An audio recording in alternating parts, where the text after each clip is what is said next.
అల్పపు సిరి వలన మీకు స్నేహితులను సంపాదించుకొనుడి. ఎందుకనగా ఆ సిరి మిమ్మును వదిలిపోవునప్పుడు వారు నిత్యమైన నివాసములలో మిమ్మును చేర్చుకొందురని మీతో చెప్పుచున్నాను. యేసుక్రీస్తు వారు ఈ ఆర్థికపరమైన నియమాలను గురించి చెప్తున్నప్పుడు చాలా స్పష్టమైనటువంటి కేటగిరీస్లో మాట్లాడుతున్నాడు.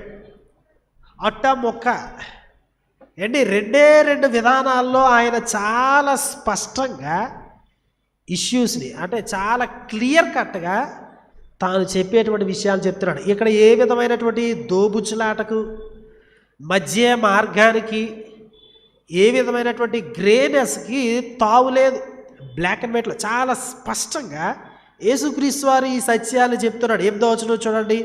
ఆయన అన్నాడు ఏదండి, చూడండి 2వ భాగం, వెలుగు సంబంధుల కంటే ఈ లోక సంబంధులు తమ తరమును బట్టి చూడగా యుత్తుపరులు అన్నారు. ఈ లోక సంబంధులు ఉన్నారు, వెలుగు సంబంధులు ఉన్నారు. యాక్చువల్గా ఒరిజినల్ ట్రాన్స్లేషన్ ఏంటంటే ఈ లోకపు కుమారులు, వెలుగు కుమారులు అన్నాడు.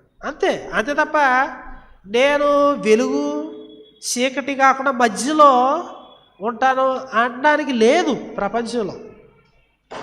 యేసుక్రీస్తు వారే మానవ జాతిని 2 ముక్కలుగా విడగొట్టాడు. ఇక 3వ విధానం అనేది లేదు.